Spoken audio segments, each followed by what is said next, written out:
Get inside. This is 6 yet. It's almost. Get in.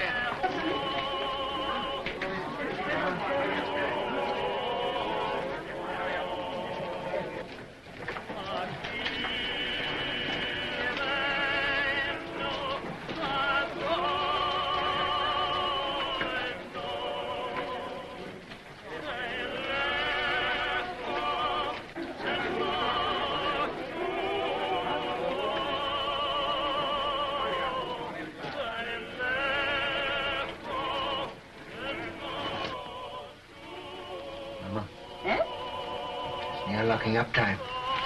The money hasn't come yet. It's a long road from Hamburg. It'll be here in the morning. Yes, but if anything should happen, all that money, 10,000 gulden. Eh? So much this journey? 7,000 in one lump from Prince Lowenstein's agent, and then all the small sums, 10,000 at least. The roads are dangerous. Tomorrow morning it'll be here. Ah, we should be thankful, Mayer. Business is good, eh? Nearly 1,000 gulden since morning. Mama. Eh? That agent. Did you notice him? What? There he sat, sly and smiling, planning to rob this poor old Jew Rothschild. And here I was, so innocent, a little child, a baby, in fact. And there was that fine old clock that his master had sent him to bargain for. Yes. And when at last I let him have it for less money than it cost me, I could see in his eyes how pleased he was that he got the better of this little baby. Sold it under cost? A spat to catch a mackerel, Mama. He thinks he's so clever, and I'm so stupid. Always make them think they're clever.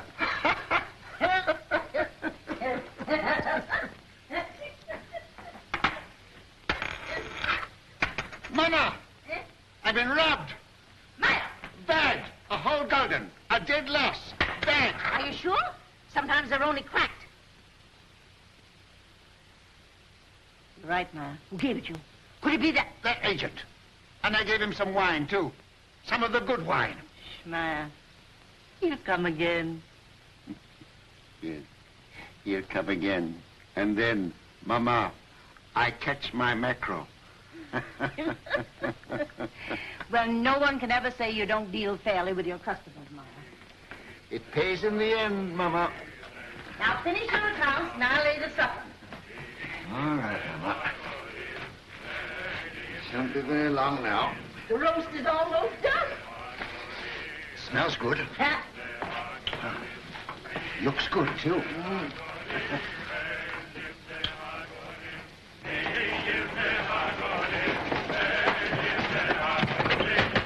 Mama, quick, it's making. Mama, the tax collector. Oh. Papa, the tax collector. He's down the street. Shut the door. The tax collector, boys.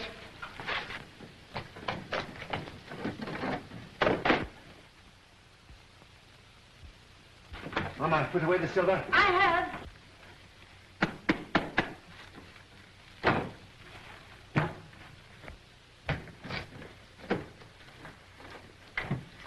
Don't forget my discount book. Oh, run away. What do you know about? Everything is in one picture like they're called. Take those hats off. Here, Mama. Yes.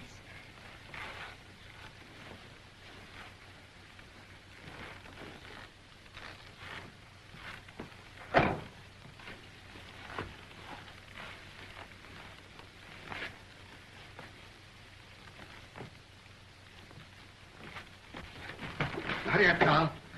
Come up, James. Over the fireplace. Remember, no deal for the last 5 days. Understand? Yeah, Father. Are you hungry? Not so very. Then look hungry. Look hungry. Ansel Solomon, you remain below. Mama, hide the roast.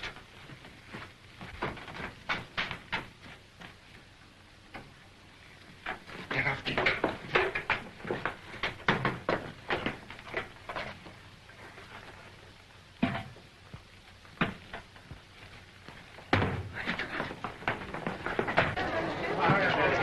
We'll take Rothschild next. Mama, take your sewing and sit there. Nathan, by me. Nathan, take your hands out of your pockets. Open up, Jew.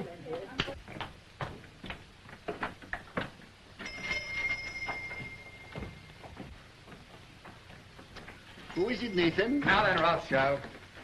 Why, it's my good friend, the tax collector. Bring out your account book. Certainly, sir. Here it is. I was just looking over it. Things are very bad. I was saying to my poor wife, Gudula, this is our friend, the tax collector. Never have I known such a bad month. No. For 5 days, not one gulden have I seen. Customers come, yes, but they don't buy. No. And no one's traveling these days, so my exchange business is worse than nothing. I shall soon starve. Starve, eh? Huh. Something smells good. One of our neighbors must be having a roast. Close the window, Mama. What do you take me for? Now bring out the real books. Real books? Why, Excellency, I don't understand what you mean. Rothschild, you're doing more business than any Jew in Jew Street. You're going to pay 20,000 gulden. 20,000? Oh. Why, a council of the big merchants in the city doesn't pay as much as that. That's another matter. He's outside the ghetto. Oh. He's not a Jew. Oh, if you were going to kill me this instant, I could barely raise 1,000 gulden. Upstairs. That's the house. Pull the beds apart.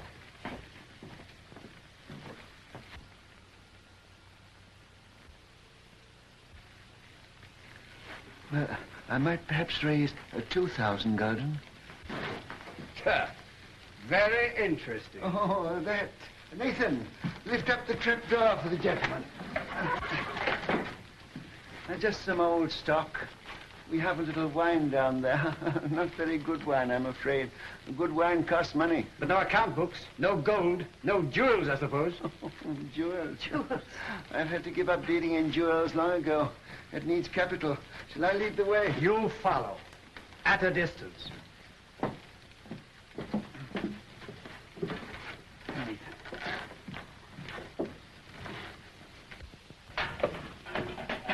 Stand up, Jew boys.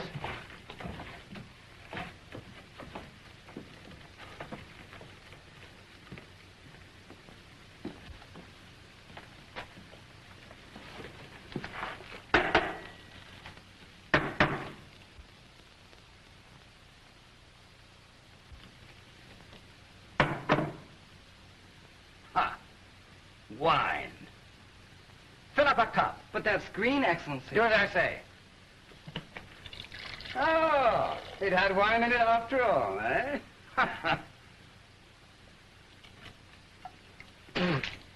Slop. Yes, sir. That's what we drink. Ah. But there's some here that Father keeps for his special customers. Won't Your Excellency try it?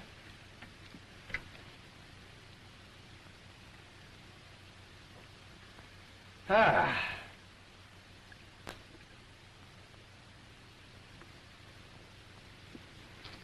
Ha. You old fox. It's good. Your Excellency does us honor. Rothschild, apparently you've been telling me the truth. So do you know what I'm going to do? No, Excellency. I'm going to charge you 20,000 gulden just the same. But I can't do it. There's not that much money in the whole ghetto. Rothschild, you'd like to pay only 2,000 gulden again, wouldn't you? Yes, Excellency.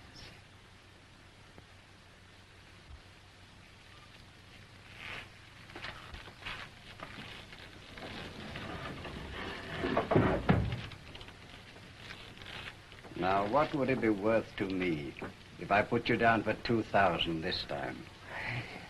A very handsome present for Your Excellency. Say, 1,000 gulden. Talk sense, Rothschild. I want 10,000. Would you leave me and my family penniless? With a great deal of pleasure. Come now. Well, perhaps 3,000 gulden, but that's the limit, the actual limit. I'll take 6,000. I will. We'll make it 5,000. All right. Have it ready tomorrow. I'll call. And And if any of you breathe a word, I'll have your house burned to the ground.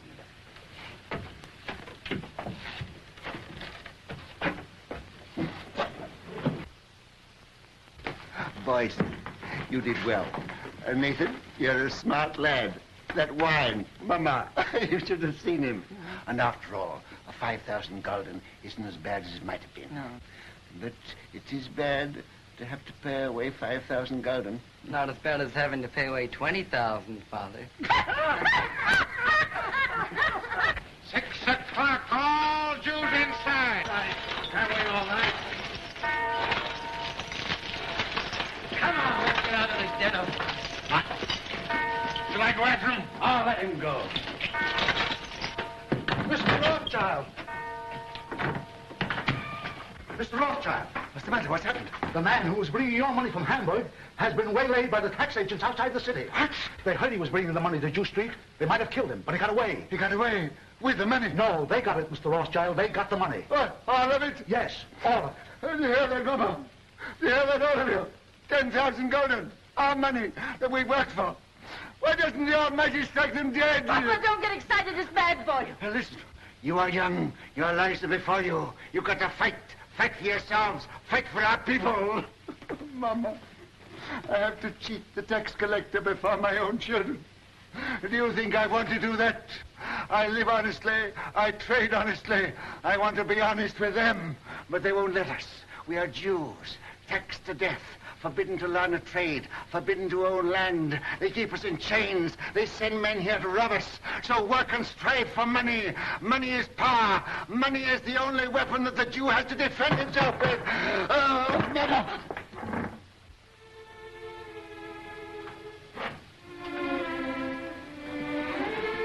Come, he wants to speak with you. All of you.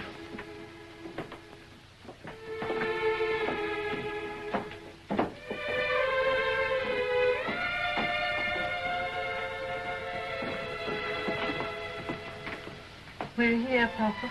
All of us. My sons, when I go, I leave you in your mama's care. She is wise, far wiser than I, and good. Do always as she says, and you will grow rich. Come closer.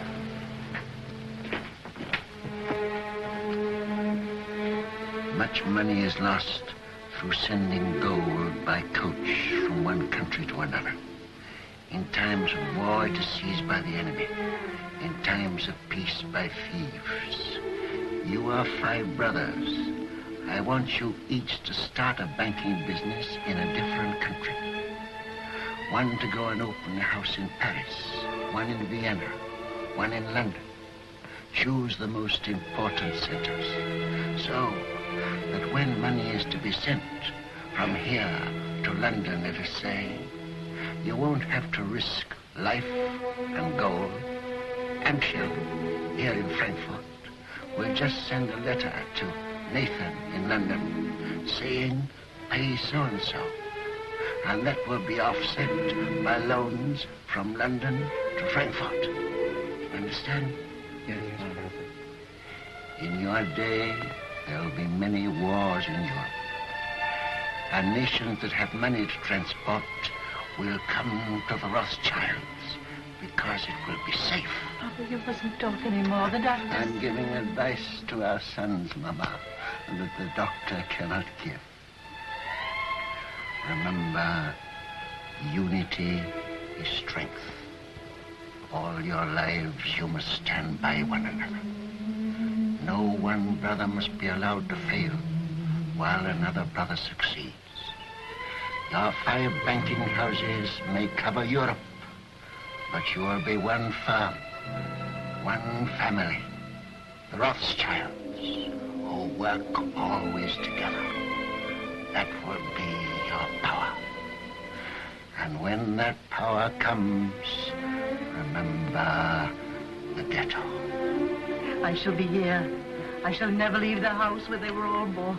And remember this before all, that neither business nor power, nor all the gold in Europe will bring you happiness till we, our people, have equality, respect, dignity, to trade with dignity, to live with dignity, to walk the world with dignity.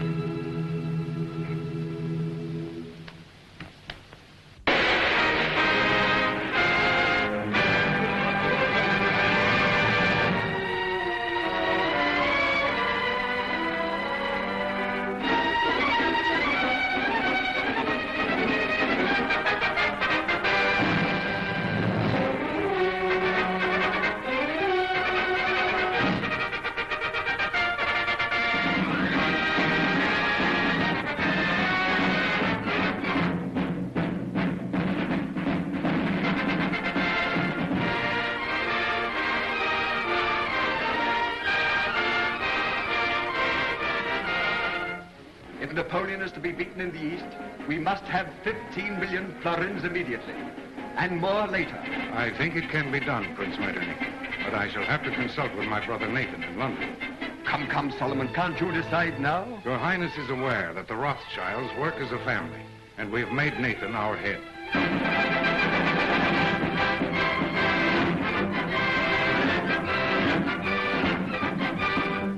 Rothschild.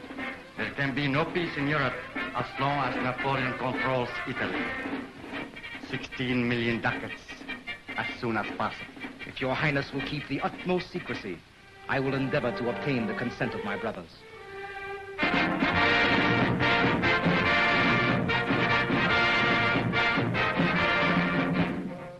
You must realize, Monsieur de Talleyrand, how difficult it is for the Paris House of Rothschild to help the Allies against Napoleon.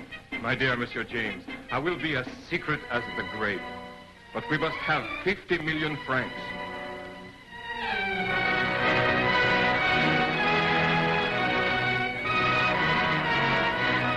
Your visit honors our house, Count Ladrums.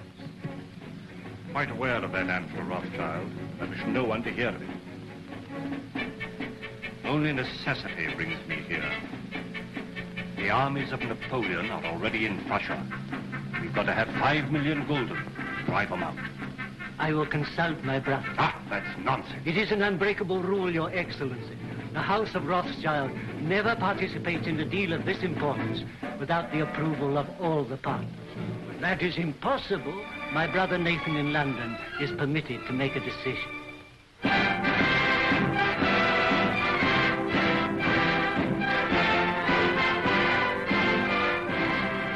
It may be that just one more loan will carry us to victory.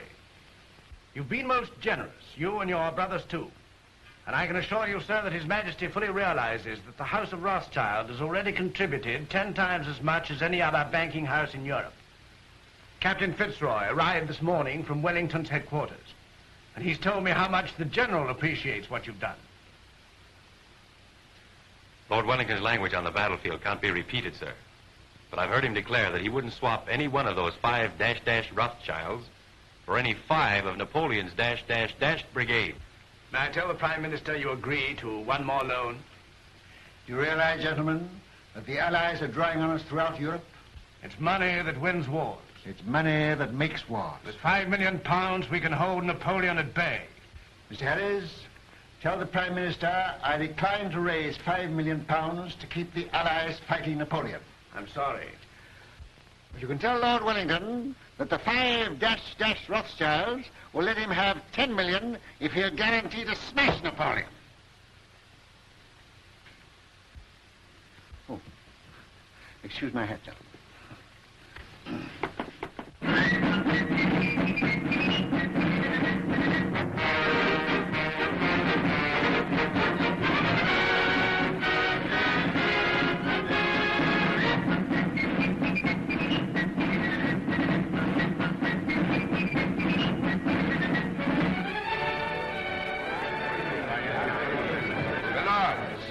Gentlemen, once more England is indebted to her greatest soldier.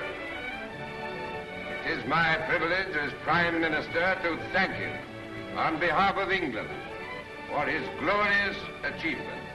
We rejoice at your safe return. My lords and gentlemen, charge your glasses. I give you a toast. His Grace, the Duke of Wellington.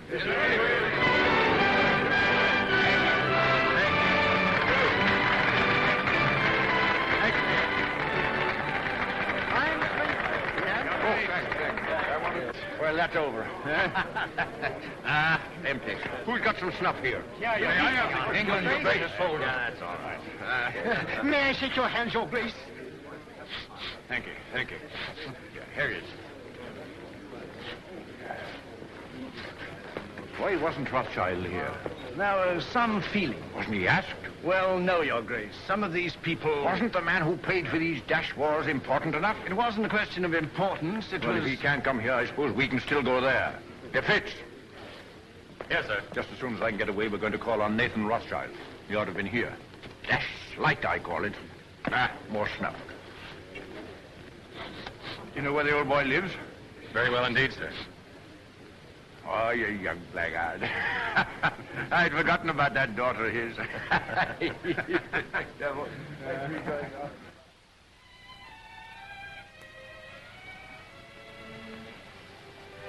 Darling, No, I'm not sorry. Not in the least. neither am I. Just stop. I've been trying to tell you for a long time. I've wanted to kiss you. Yes, I know that. But when it came, it was so sudden, it rather frightened me. Frightened? The captain of the guards to protect you? Ridiculous. Well, the captain of the guards is a very dangerous person. Only to his rivals. You know, you're a very conceited young man. You haven't even asked me if I loved you. Don't you? Yes, I do. I love you more than anything else in the world.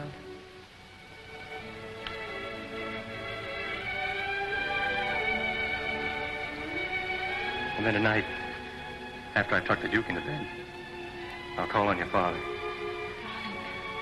My speech to him is all ready.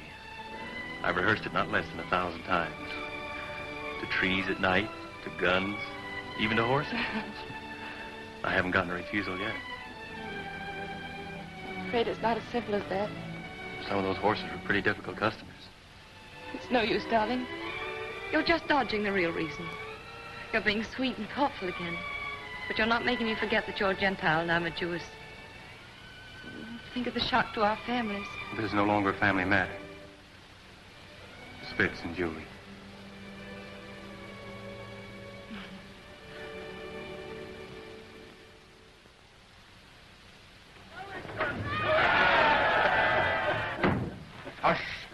Hush.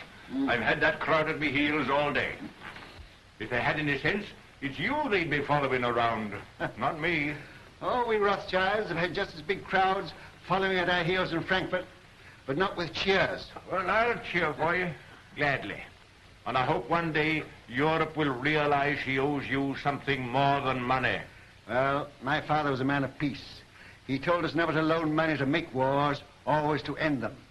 And that's been our principle. Everybody knows that and respects you for it. No, Your Grace, they don't know it, and they don't respect us. Other bankers are jealous of us. The man in the street thinks we're just Sherlocks, and Europe hides its head for shame because it borrows from the Jews. I suppose you know it's that Prussian fellow, Count Lederans, that's responsible for that rot? I know. He hates me and all my race. He's a proper jackass, Rothschild, and he ought to be hanged. I must admit that the same happy thought has occurred to me more than once. You know, it's a danger having a man like that in authority. Always making enemies. Well, that's a danger, as they may need us again. What do you mean? Well, perhaps we're not out of the woods yet. Why, Napoleon's scotched. Napoleon's in exile, but he's not dead. As good as dead, Rothschild. As good as dead. Ah, perhaps.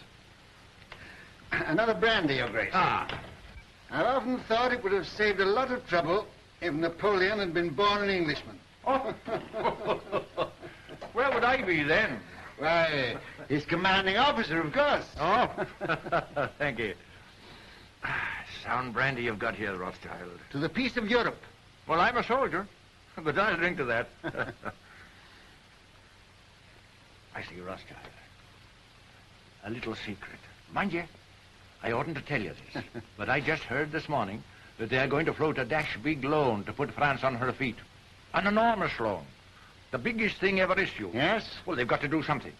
France has had 20 years of war and the whole country's torn up. But now they've got peace. They're going to get together, the 5 allied powers, and help her out. And the banking house that floats this loan will at once become the most powerful in Europe. Its prestige will be enormous. That's it. Now's your chance. Your Grace, I can't sufficient to thank you for this information. Mind you, it's a dash dark secret. But it serves the chuckleheads right for telling me. They ought to know by now I can't keep a secret. Send a message to Mr. Roth and ask him to come to me here at once. Yes, sir. We'll drink to the house that floats the new French loan. To the House of Rothschild. And its greatest member. Huh. Ah, there you are. Miss Julie. Your Grace? Mrs. Rothschild, you've got to watch this young rooster. I'm beginning to understand now why you were always asking for leave to return to London. Now that you do understand, I trust you'll let him come more often. It's against the regulation. Oh. I only saw Julie 5 times, sir. And once when you sent him the dispatches to the Prime Minister, Julie was waiting for him at the corner of Downing Street. That, I hope, isn't against the regulations, Your Grace. Not if he didn't speak to you. We didn't think you knew about that, Nathan. Ah. I'm afraid it's time to go, Your Grace. All right. You can't fox this man. He's a magician. There's no question about that. Oh, I see, Rothschild. I've been told you knew about Napoleon's abdication 2 days before the War Office did. Is that true? Yes, but then the War Office never knows anything for 2 days after everybody else knows it. Yes, and then they take 2 more days thinking it over. But how did you do it?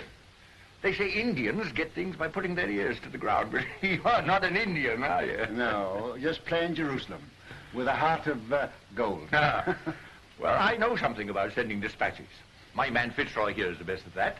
But if I had 20 Fitzes, I couldn't do it in that time. You knew about Napoleon's abdication almost as soon as it happened. How the deuce did you do it? A little bird whispered in my ear. Oh, you don't intend to tell me, eh? Well, I don't blame you.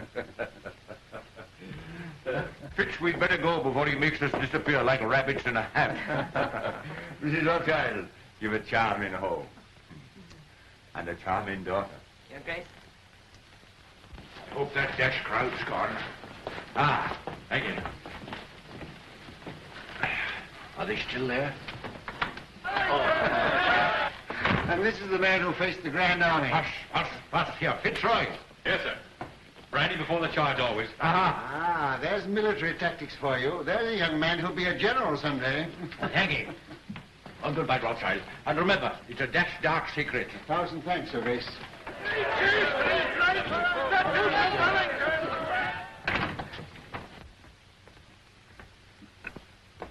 There he goes, longing for the peace and the quiet of the battlefield. Yes, sir. Mom, I ought to be very happy, but I'm not quite.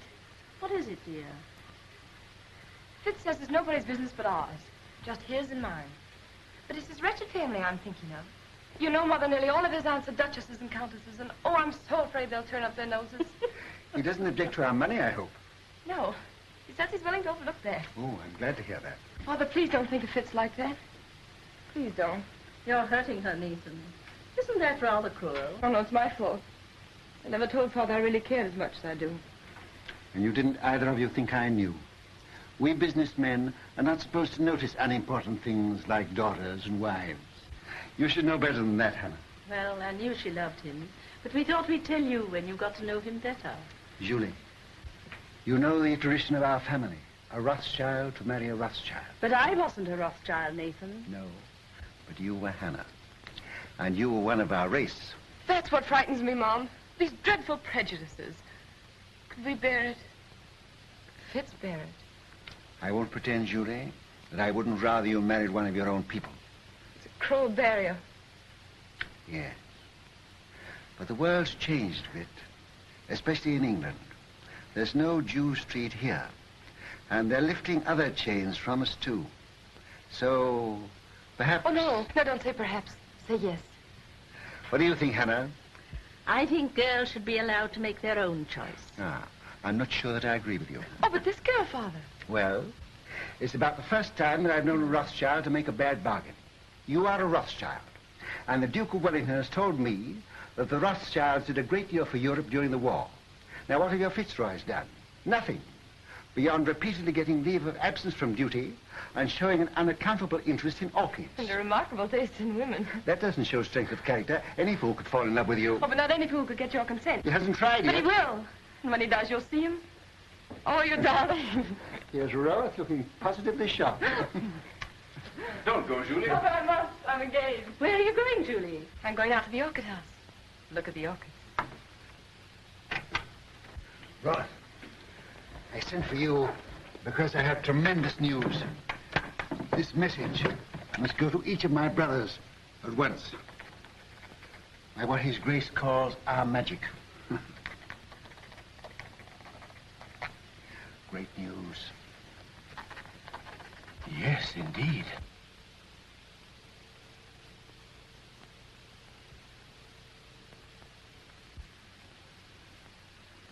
Let me have the earliest possible dates on which all private loans can be recalled. Give instructions to grant no more private loans until further notice. I must know at once the exact extent of our available capital. The most important deal the House of Rothschild has ever attempted.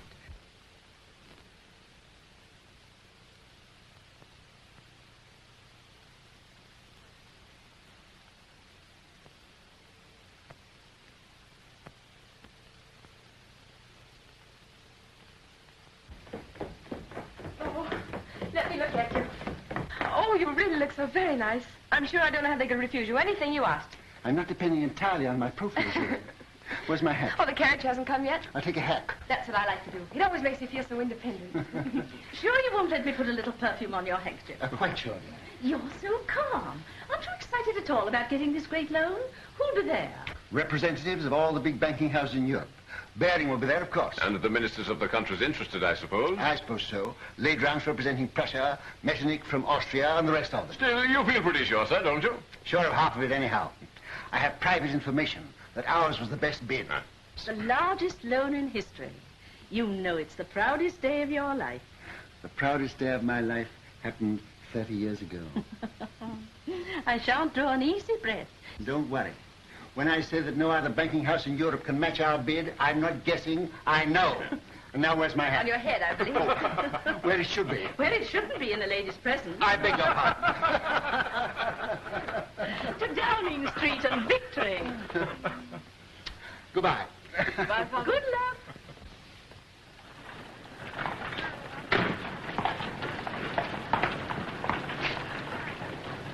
Thank you, sir.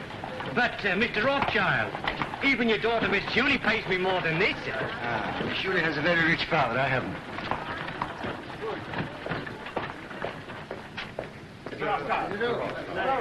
Mr. Gameler. Mr. Rothschild. How do you do? Very well, sir. How are you, Rothschild? Hello. Am I too early or too late? Early. They're still in the conference room. My lords and gentlemen.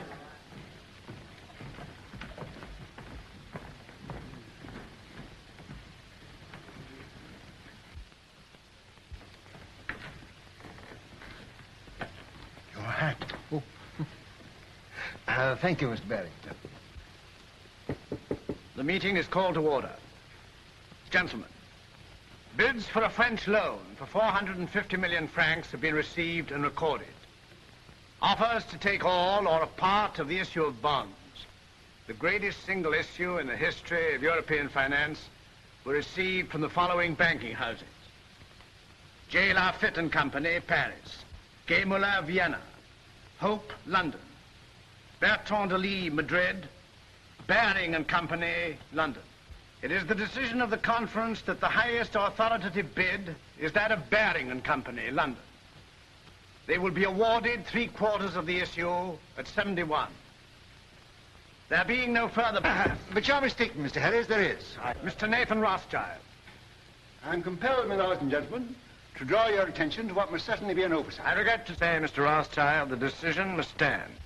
But my house sent in its bid to take the entire issue, and our price was a point better than Mr. Baring's. Why is that not recorded? Perhaps Count Ladrance would like to explain the situation to Mr. Rothschild.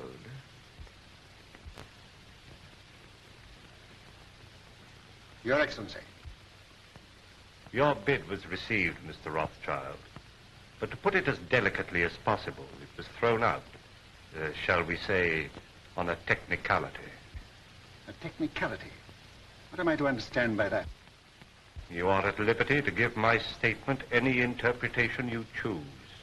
You mean, in brief, I am a Jew? Likewise, in brief, I do. Gentlemen, I must accept your decision. But since Count Ledrans has been frank enough to admit the reason for our exclusion, I venture to advise him that these attacks on my race are ignorant and futile. He may strike and strike again. A Jew falls, 1,000 are wounded, but the race lives on. But unfortunately for His Excellency, we are evidently eternal.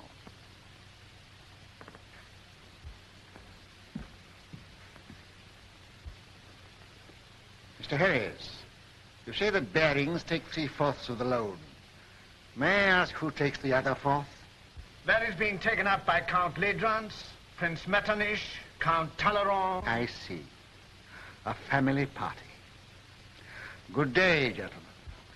Your luck is out, Mr. Rothschild.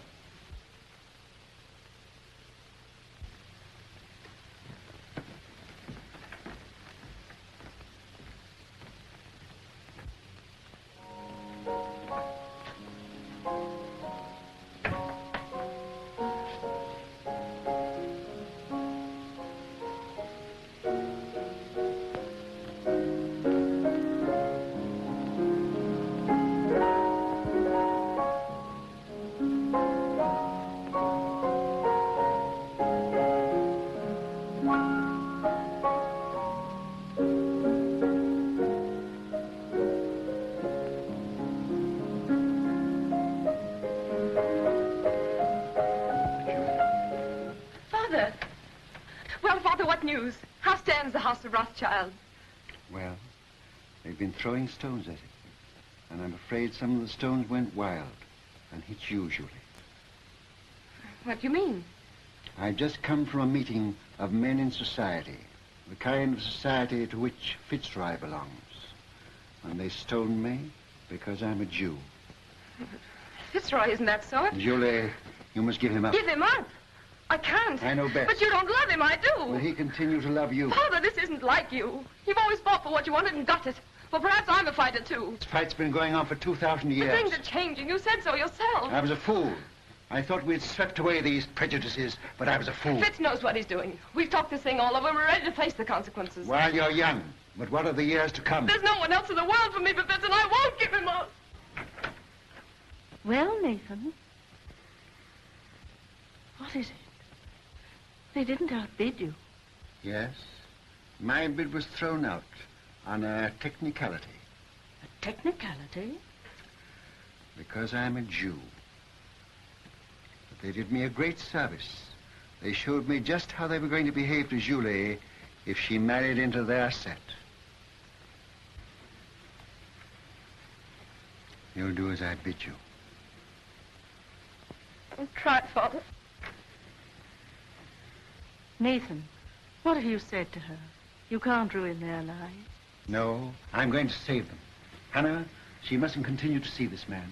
You must get her away. But where? Take her to Frankfurt and take her west. Excuse me, sir. I heard the result of the meeting and came to offer my sympathy. Oh, thanks. If you have any spare sympathy, you might keep a little in reserve for Baring, Ladrans and Company. I don't think they need it, sir. No, they may later. Do you realize that Ladrans, Metternich, Talleyrand, and the rest of the party are taking a fourth of this loan without a penny between them? But they'll make millions on the rise. Ah. He's tired. Perhaps I'd better call again later.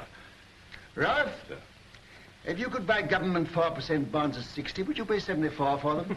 No, sir. Would you, Hannah? Goodness me, no. I thought not. Nathan, what's in your mind? Murder. Hannah, I'll tell you exactly what's in my mind. And this may interest you, too, Ralph. Baring and those others headed by Ladrans are taking this new loan at 71. On the first of the month, they're going to offer it to the public at 74. It pays 4%. But there is already in existence a previous government bond which also pays 4%, of which we have a large holding. Yeah. This bond is now selling at 73. Hannah says I'm tired, but I'm not too tired to realize that if the public can buy one government bond for 73, they won't buy a new issue bearing the same interest for 74. That's true, sir. But Baring and the other bankers will run up the old bonds, and when they rise to about 75... I know what you're going to say. They'll make the old ones rise, and then launch the new ones a point lower, and the public rushes in. Quite so, sir. But suppose there is no rise. Huh? Suppose somebody pricks the balloon and it doesn't go up. Suppose before they can run it up, somebody else begins to run it down. Suppose by the first of the month, these old bonds now selling at 73 should fall down to 63. Then they couldn't possibly launch the new loan at 74 because nobody would buy it. No. And Baring and Ladrans and his little band of bankrupt brigands will wait for it to go up. But suppose instead of going up, its tier goes down to 55, to 50, to 45, to 40, why they'll never be able to launch the loan at all. And by gad, that's where it's going.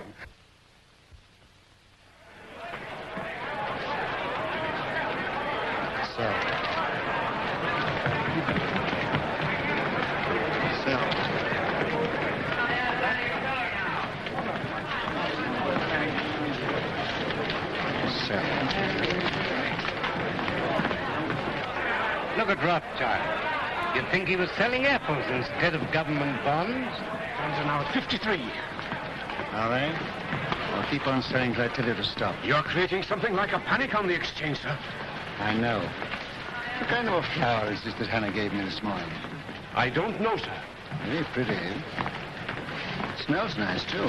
Mr. Rothschild, do you know what you're doing to the market? What have you heard? My dear fellow, I don't hear things. I just imagine them. You know what kind of a flower this is? No. 52! 52! That means I'm down about 25 million francs. And you the same, Legrand. Can't something be done to stop him, Baring? You're the biggest banker in England. Are we all to be ruined by the gymnastics of a dirty Shylock? I've thrown the entire resources of Baring's bank into the pool, but I can't stop it. He's got us on the run. What? I bet you half a crown that Baring makes straight for this post within 2 minutes. I'll take you, sir. I'm tired of losing money. I'd like to win some.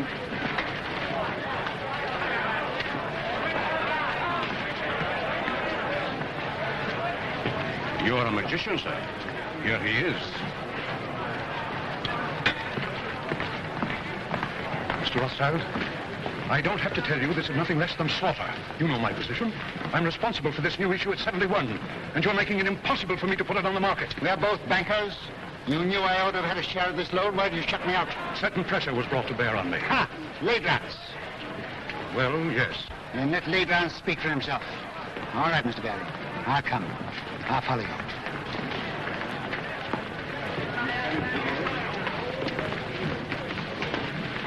About how much has this thing cost us up to now? About £5 million. All right. We'll make 10.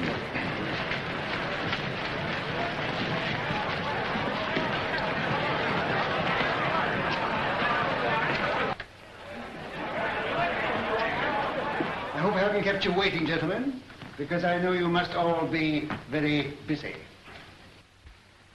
We sent for you, Rothschild, to make you an offer. You resent being left out of this loan.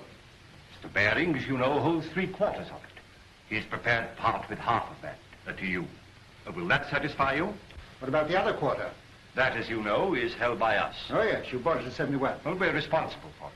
You bought it at 71. It was allotted to us. And not against your will, I hope. Certainly not. So you bought it at 71. What do you mean, bought it? Can you pay for it at 71? You know perfectly well that no one is prepared to pay in full for an entire issue. We're prepared to pay anything. Could you have stood a 10-point drop? No. You took it for a rise. You're financially irresponsible, the whole lot of you, except Mr. Baring. Well, I know just how much money you've got, each one of you.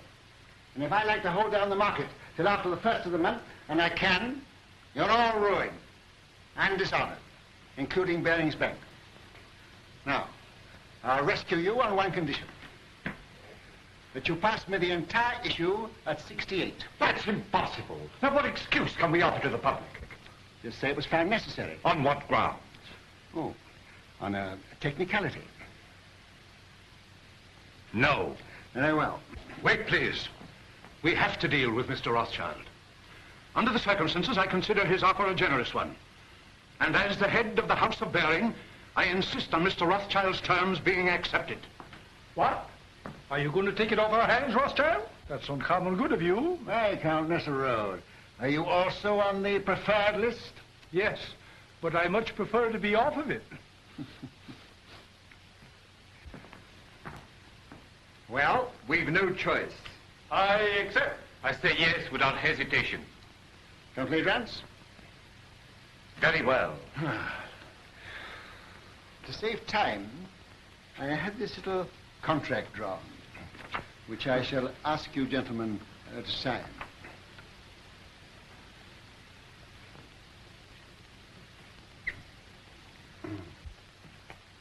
You seem to have been very sure of yourself. I was. Quite. Will you sign first?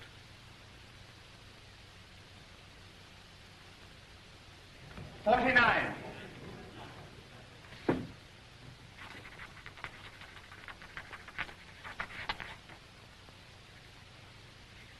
You won your fight with me, Jew.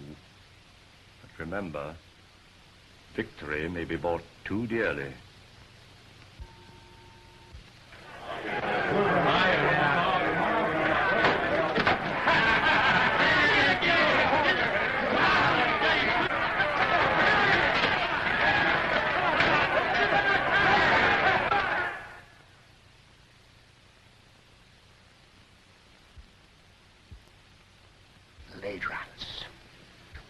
What are you going to do, sir? I'm going to Frankfurt. I'll leave within an hour.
You know the doctor's doing everything he can for you.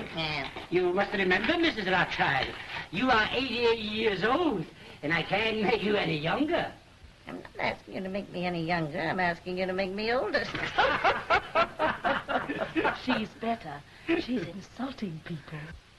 There's nothing the matter with her. Just nerves. Nerves?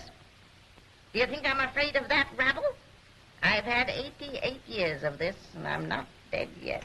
But we want you to come away with us for a few months. You're not safe here.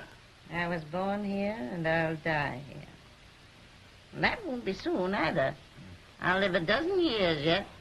Nathan, you ought to know enough about bargains to know the Lord isn't going to take me at 88 when he can get me at 100. Well, Nathan, what's brought you here all of a sudden? He came to see his wife and family. What have you been doing that girl of yours? She goes mewing about like a cat that's lost her kittens. She needs a change. She needs a husband, that's what's the matter with her. What about one of the Goldschmidt boys? I'm afraid Julie has ideas of her own. Then leave her alone. She's no fool.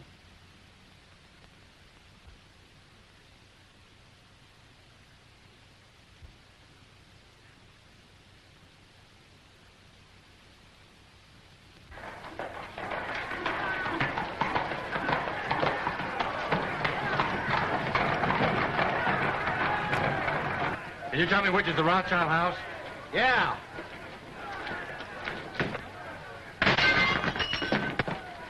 That's it.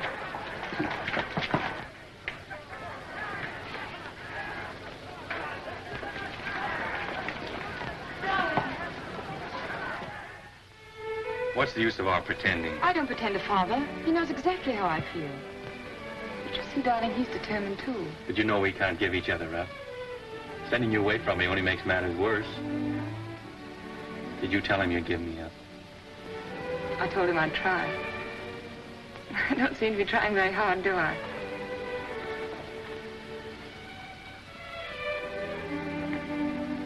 Let me look at you. How long did it take you to get here? How long have you been riding? I left yesterday morning. How'd you manage? I asked Nosy for leave. Who's nosy? That's what we call the juke behind his back. Oh.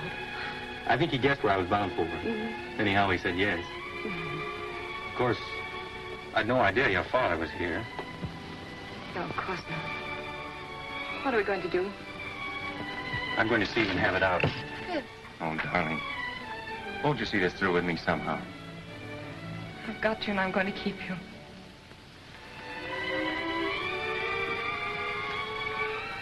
Then will you be very brave? A soldier. And wear this ring. Oh, yes. It's one of those family things. My mother wore it. Oh, it's lovely. What's the meaning of this? Father, Fitz has only just arrived. I saw him and brought him in here. Does your mother know? No. No, nobody knows but us. Why are you here? You knew my wishes? I came here for the same reason you did, sir. I heard there was trouble and Julie was in danger. Go to your mother. I'd rather stay and hear what you have to say to Fitz. Please go, Julie.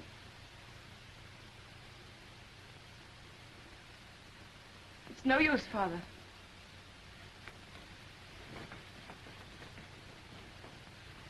I had a good reason for keeping you and my daughter apart. I desire that you respect my wishes. If Julie weren't agreeable, I wouldn't be here, sir. But her happiness is involved as well as mine. Unfortunately, we differ as to where her happiness lies. What has changed your attitude toward me, sir? Captain Fitzroy, I doubt whether there's a single man in London today who would suspect me of being a sentimental fool, which apparently I have been. But fortunately, I have a certain amount of common sense, which sometimes comes to my rescue. You'll please understand that your attentions to my daughter are objectionable to me. What is your objection? You're not of our race. That's an objection I think you might have raised a great deal earlier. I was a sentimental fool. Walk through this ghetto. Go into the Jewish quarter of any town in Prussia today, and you'll see men lying dead. Julie's people killed by your people for but one crime, that they were Jews. Now do you understand? I'm sorry, sir, but I still love Julie. Julie is a Rothschild, and she'll not marry without her father's consent. Good day.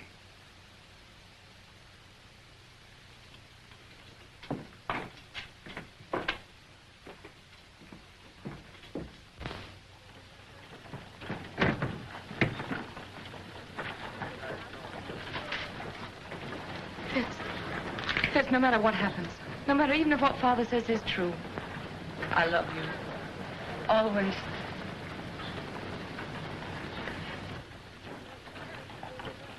The Jews of Prussia know that this uprising is the direct result of your quarrel with Ladrans, and that has made them bitter against you. Fools, Nathan has done more for the Jews in England than any man who ever lived. England isn't Prussia. Ladrans has his agents everywhere. They spread lies and propaganda. You've got to put the screws on. Money is the only screws we have. And now, with Napoleon in exile, Ladrans and the Allies need us no more. It's queer, isn't it?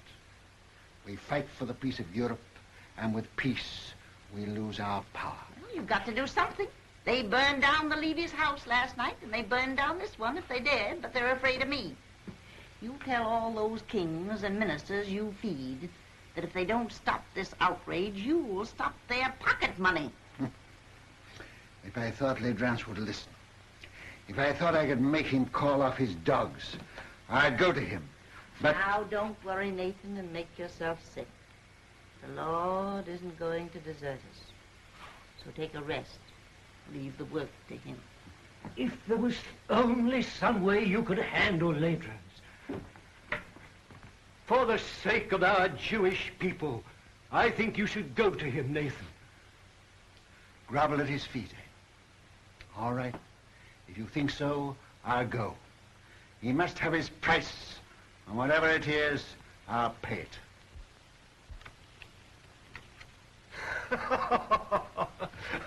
I'll make you gentlemen pay for your wine. The cards seem to favor you tonight, Your Excellency. Well, they should. They're my cards. Colonel, any news? Good news, Your Excellency. Dresden, entire ghetto reduced to ashes by fire. It is estimated that 5,000 Jewish refugees crossed the border into the Netherlands. I have dispatched 3 agents to The Hague to stir up the populace there. Frankfurt. The citizens stormed the ghetto and fired 2 houses. A serious pogrom was prevented by the arrival of the civic guard. Who ordered out the civic guard? The burgomaster, but he won't interfere again. We've explained Your Excellency's campaign. That's splendid news, Colonel. I have still better news for Your Excellency. Yes? Nathan Rothschild is in Frankfurt. He arrived from London last night. If he tries to leave, I want him arrested at the border and brought to me here. Yes, Your Excellency.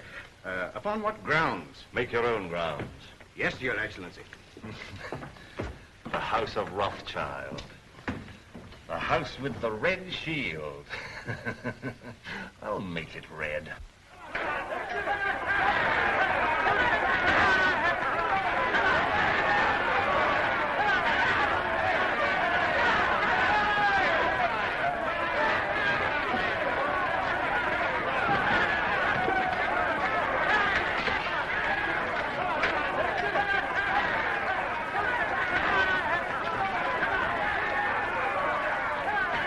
That's him, the one in the heavy coat. Goodbye, sir. And I promise you I won't come back without an agreement from Ladrans to stop this pope, whatever the cost may be. May God be with you. Send word to stop his carriage as he starts to pass through the city gate. Seize him and place him under arrest. Quick. Mr. Rothschild! Mr. Rothschild! What is it, Schumann? This message just arrived at the office, sir. It's from Mr. Nathan. Me? Yes, sir.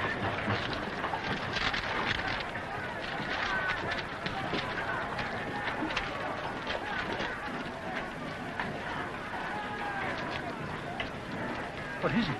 Napoleon has escaped from Elba. The French are rallying to his banner by thousands. This means war. Another war. Now you can go to Lathams. Now he needs you, and we'll have to see him. No, I won't go to Ladrans. Ladrans will come here to the ghetto. Michael, bring my baggage back. I'm not going. Very well, sir.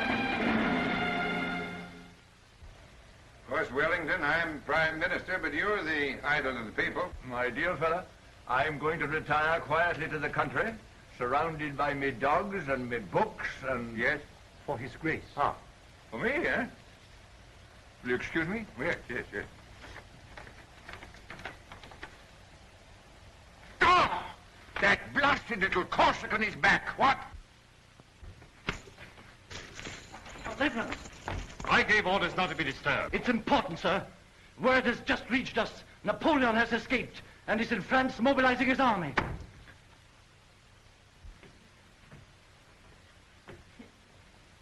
Mama, dear. Yes? My, you're walking just like a young girl. Well, boys?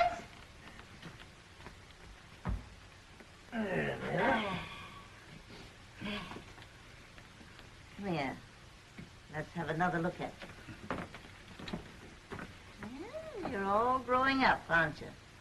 Nathan, I think you're getting fat. I'm proud of you. All of you.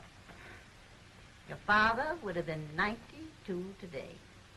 Ours is the richest banking house in Europe, and we're still being kicked.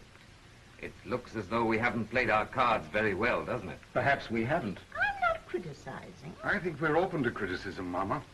And that's what has brought us all together here today. Oh, is it? I thought you came here to see me. It seems it takes a war and a Jewish pogrom to get us all together nowadays. Now, that's not fair, Mama. You know we're Well, almost don't let's come. waste time in compliments. What have you come for? James. Nathan, you run the English house, and so you have the sea between you and trouble. But we, Carl and Solomon and Amschel and I, are here in the furnace. I know. And with Napoleon on the map again, our position is intolerable. Napoleon will be in Paris in a week, with the whole army rallying to his banner and deserting Louis. Napoleon's soldiers must be paid, and if he can't borrow money, he'll take it. Has he suggested a loan? Yes. He sent for me as head of the Paris house. I went to see him in Lyon, and he made a definite proposal. Now listen, Nathan, before you give an opinion. We've issued 450 million francs worth of bonds for a government which started packing at the first blast of a bugle. Napoleon guarantees the payment of these bonds down to the last centime, and on future loans he agrees to double the interest offered by his enemies. What have the Allies to offer us? From the simple standpoint of business, we shouldn't hesitate a day longer. A refusal to support Napoleon means not only the probable loss of a murderous sum, but James's Paris business, my Naples business, will be wiped out like that. And Amschel's and Solomon's are in great danger. It's no longer a question with me. We should support Napoleon. As far as I can see, the Allies seem to be under the thumb of a tyrant from Austria and a scoundrel from Prussia. Metternich and Leidrans. Mama has said we are still being kicked, and she's right.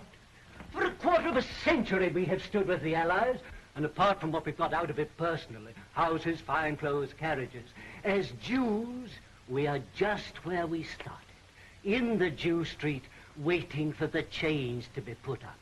I agree with the others. We've got to transfer our support to Napoleon and start over again with him.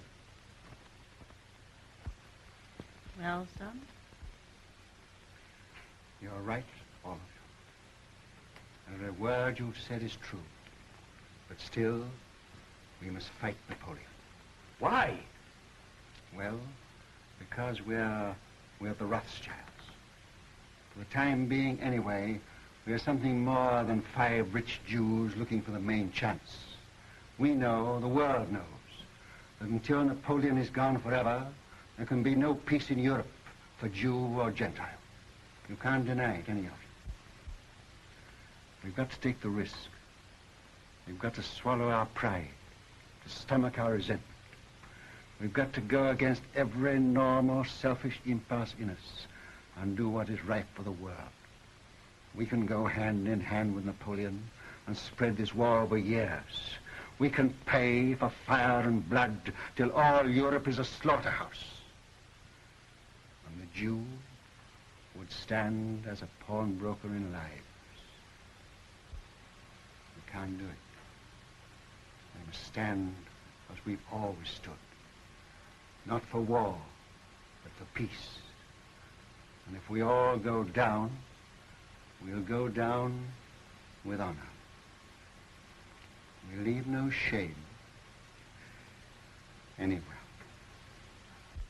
My son, that is what your father would have said. You're right. I agree.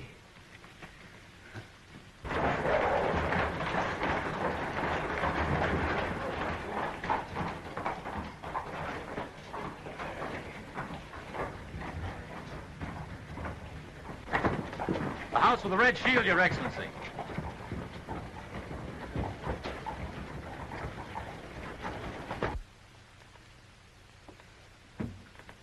The Philistines are upon us. Who is it? Metternich, Talleyrand, and Leidrans. Who could that be, the tax collector? Something very like it, Mama. Is Mr. Nathan Rothschild here? Your Excellency will enter.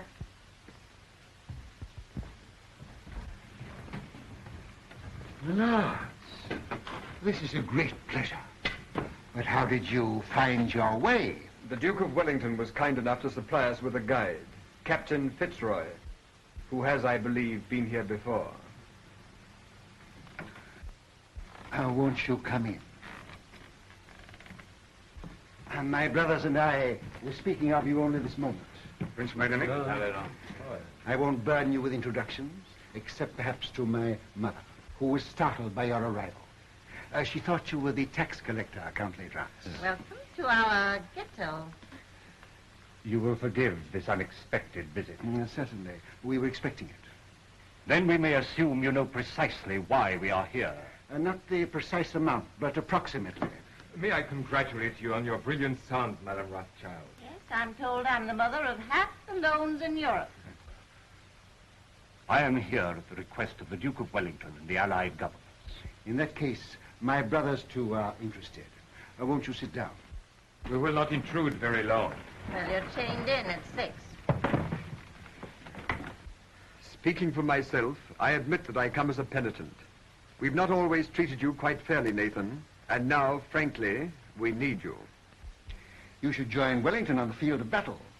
He once told me that the test of a great general is to know when to retreat and to have the courage to do it.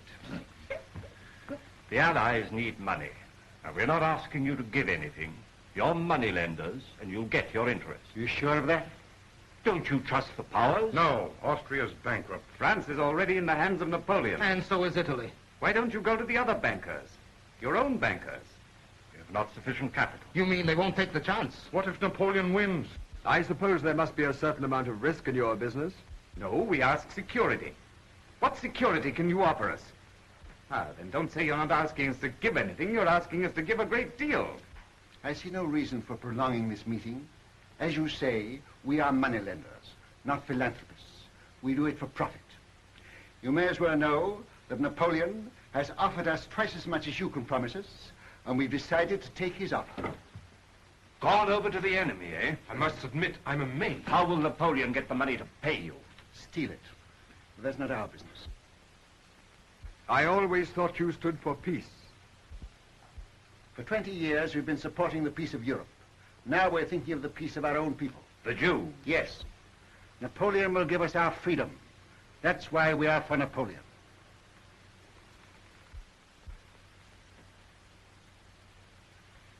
Is that your only reason for deserting the Allies? I resent being cross-questioned by you, Count Ledrans. I think His Excellency was about to make a proposition. Oh. Well, if we gave you all the freedom that Napoleon could give you, would you then be willing to sacrifice the financial advantage of his offer? Count Ledrans, we are moneylenders. Come, Nathan, after all these years... What do you offer? What do you want? Brothers, may I speak for you? Yes, of course. We require an agreement, a treaty, signed and guaranteed by your governments, giving to our people absolute freedom. In this agreement, they would lose their chains. They would have the right to follow any trade, to own land, to live with respect, and... Remember what our father said, Mama? To walk the world with dignity. I fear we will have to lay that before our respective governments. You are your respective governments, and you know it. The day this agreement is signed, the resources of the House of Rothschild will be at your command, and not before. Very well, we accept.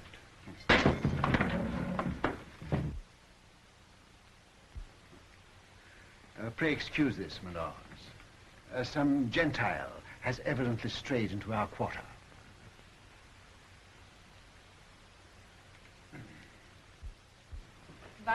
Goodbye, my precious. Goodbye, dear. Who's got my hat? Oh, here you are, Father. Oh. James. Father, I'll go out of the carriage with Michael. All right, my dear. James, it's of vital importance that we should have first-hand news from the field of battle. Somebody to be close to Wellington's troops. Whom can we trust? In time of war, nobody. What about you? Will you do it? Yes. And I'll get word to you every day. Of every move they make, the instant they make it, and always by the usual method. Mama? I'll come to the door with you. Oh.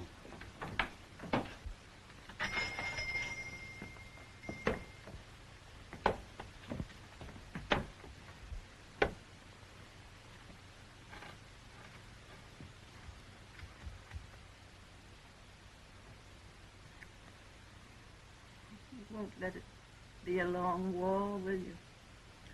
It shall be just as short as our money can make it.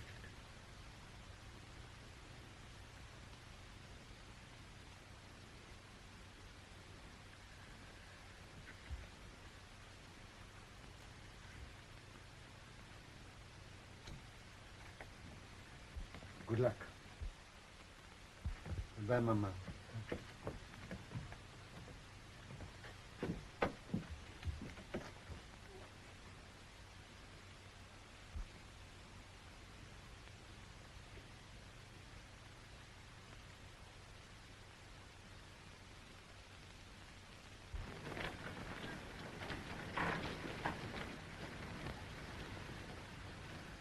It's a horse, dear.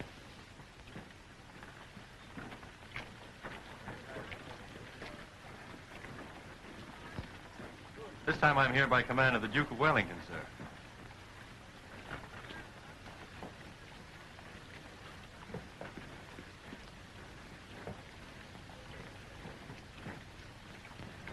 Give me the ring quickly. Darling.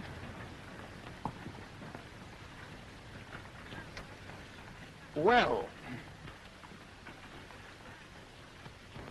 I must say I hope the entire war isn't going to be conducted on this romantic basis.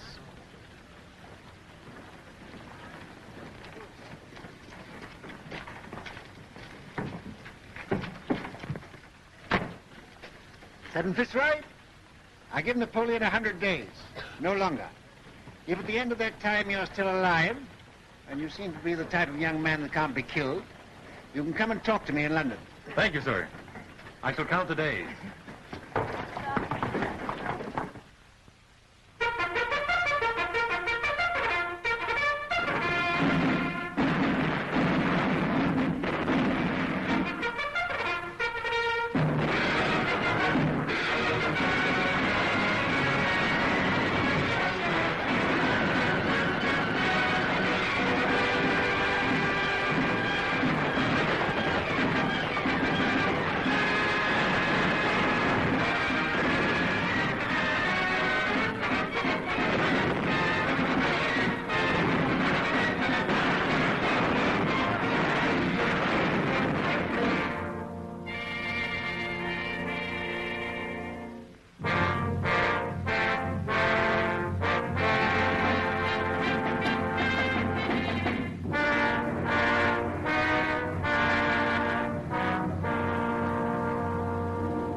Nathan, the Times says there's a rumor that the stock exchange won't open today. I wish it were true, but it isn't. Hannah, sit down. When people become rich, very rich, they have grave responsibilities. I know. I mean moral responsibilities that come with money that poor people never know. Yes? Could you bear to be poor? Really poor? I'm asking you now because tonight may be too late. Tell me what you mean. I'm buying on the stock exchange when everyone else is selling. I'm risking everything we have to save the credit of England. I'm sticking to the bargain I made. But things look bad for us, Hannah. Very bad. Are you doing what you feel you should do? Yes. Do what you think is right. And if you fail, I'll love you all the more.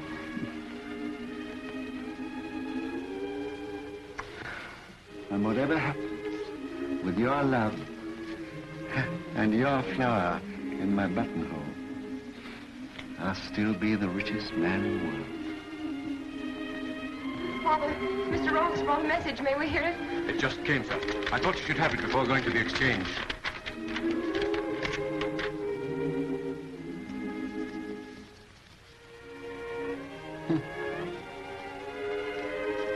Napoleon has thrown entire grand army against Wellington. James. Worse and worse.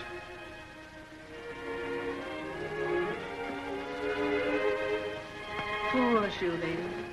These are hard times for young lovers. Father, you said you gave Napoleon 100 days. This is the 100th day. Fitz hasn't come back to me.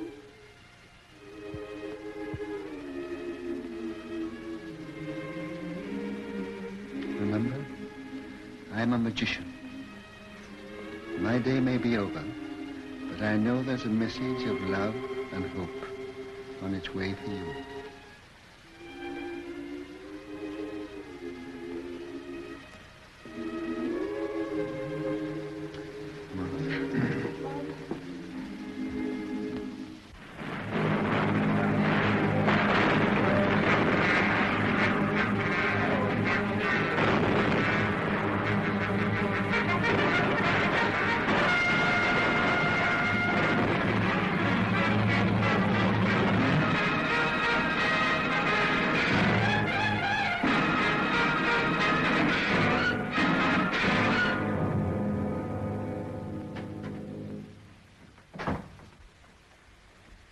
Am I to continue to buy? Yes. But it's sheer suicide, sir. Buy. Support the market. But we can't possibly keep it up, sir. How long? It's 2 hours to closing time. Can't hold on for 2 hours. Then stop this insane buying. No. I made a deal with Ledrans and the rest, and I won't go back on my word. Buy till we break. But do you realize, sir, that you're holding more than any man ever held in the history of the stock exchange? We've picked our horse, we'll back it till it drops. But here are messages from your brothers begging you to hold back. You're alone in your judgment. I am blind. Where will Europe be if England is bankrupt? And if I can't hold the market, England's credit is gone. But no one man can hold the nation's credit single-handed, Mr. Rothschild. One man can try. I'm fighting in the only way I can fight, with money. I'm giving all I've got to give for the peace of Europe. And whatever other Englishmen do tomorrow, I buy today. Mr. Rothschild, forgive me, but while rumors reach the exchange that Wellington has been defeated. It can't be true. I should have heard long ago. We owe so much to you. Will you do one thing more? Come and show yourself on the exchange. They say you're ruined and dare not face the music. There's a wild panic. Your presence may steady the market. I'll come.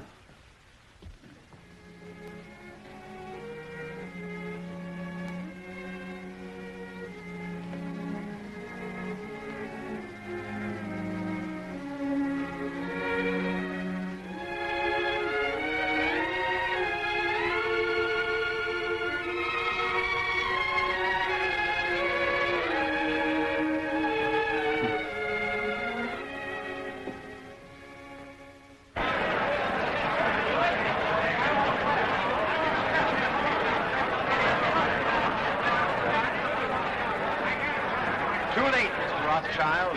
You backed the wrong horse this time. Rothschild, you've lost your luck.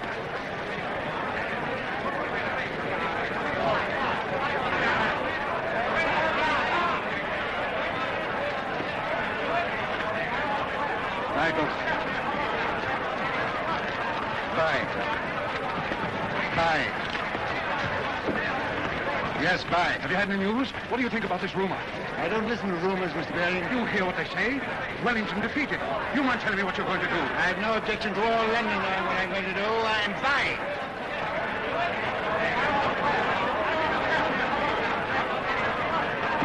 Mrs. Rothschild asked me to give you this. Did she come here to the exchange? So? Yes.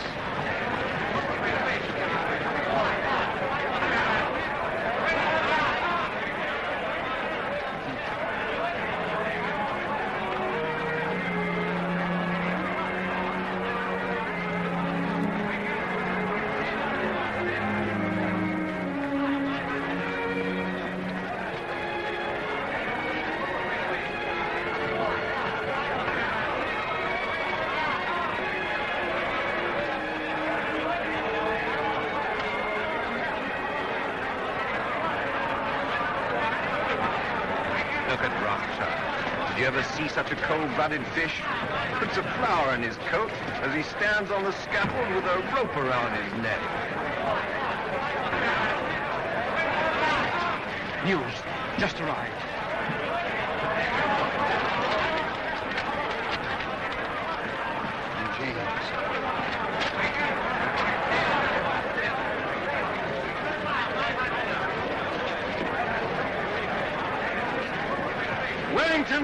victorious at Waterloo. Napoleon defeated. The war is over. Gentlemen, listen. I have news from Waterloo. Napoleon is beaten. You've been overfired. Don't play tricks on us. It's Waterloo. It is true. Wellington has won in Waterloo. Where? How did you get the news? Yes, how did you get the news? I carry a pigeon.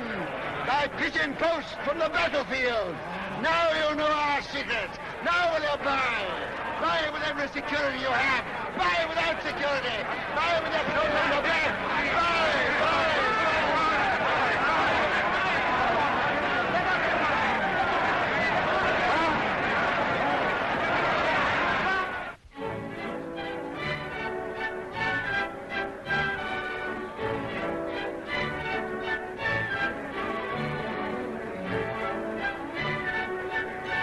Rothschild, do tell me how it feels to be the richest man in the world.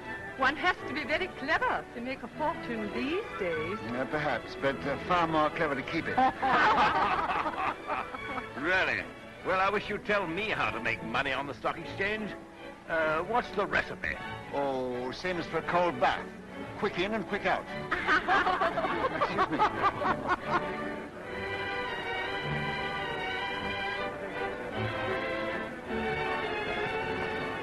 Take your hands out of your pockets. Hannah.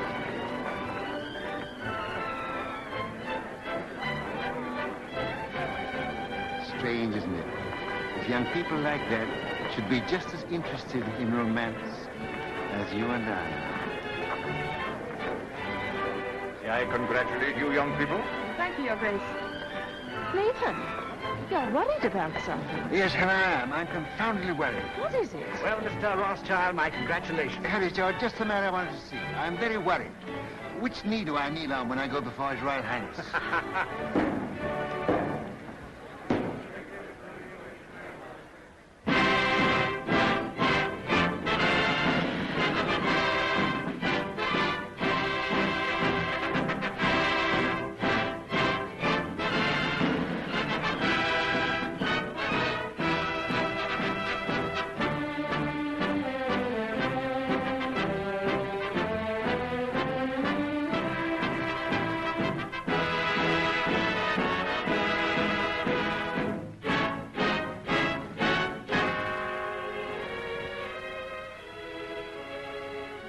England is deeply grateful to her adopted son, who by his generosity and courage played so large a part in bringing victory and peace to Europe. His loyalty never wavered. His faith in England never faltered. To England, he has brought nothing but honor. And for England, we thank you, Baron Nathan Rothschild.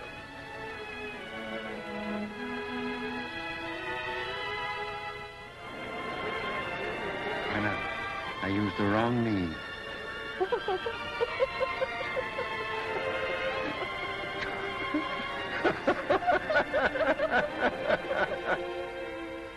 To trade with dignity, to live with dignity, to walk the world with dignity.